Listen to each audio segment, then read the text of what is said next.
And the program in a nutshell is so simple, it can be explained in one bullet point. Buy a car and we'll donate $250 to a charity, one of 5 national charities. The nice thing about the program was the customer was in charge. They chose the charity they wanted, and we picked 5 organizations that reflected the interests and values of our customers. Today we have representatives from all of those, and the first one is Boys and Girls Club of America.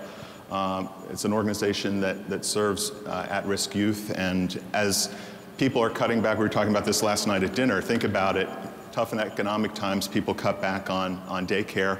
Where are you going to put the kids? So the needs for these kinds of services is growing exponentially.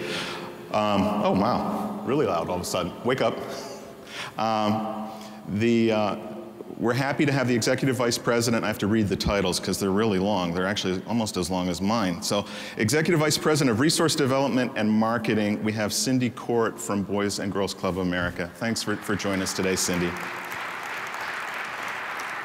The second one, kind of reflecting another passion and core value of the Subaru buyer, is wildlife and wildlife protection through education and advocacy. And Jamie, somewhere?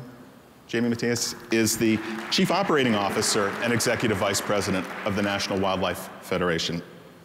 The next one on the list, Enid Borden. She's the President and CEO of Meals on Wheels, a organization obviously I think familiar to everyone that delivers meals to those that are homebound and really can't do for themselves. And ASPCA, Ed Sayers. Ed's with us. He's the president and CEO of ASPCA. We were just talking about, I don't know if you saw the Westminster Kennel Club the other night, how a 10-year-old dog actually won, which was rather fascinating. It just goes to show that there's life value in older pets. And so anyhow, we're happy that Ed's with us. And last but not least, certainly, we have Mark Crozet from Habitat for Humanity. And I was just down at NADA a few weeks ago in New Orleans, and there's still a lot of homes that need to be built in New Orleans. So to be able to help an organization like that, we think is really important.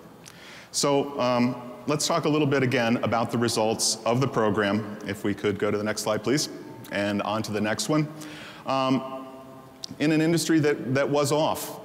Like I said, flat is the new up. We were flat. We were just above the positive side of the ledger, and we had our best market share again in the month of December. The other thing is, we funded this out of our incentive budget. So our incentive costs actually went down in December, year over year. So it was a way of taking the resources we have and spreading them to organizations that could use it. And at the end of the day, we raised a lot of money,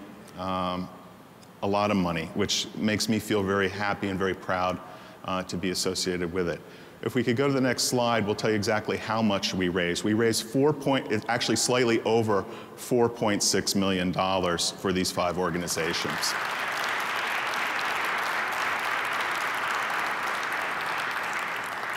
And at the end of the day, it is about sharing the love. And if you think about '09, we can take a quick look at that. We're now going into the 2nd month there on the next slide.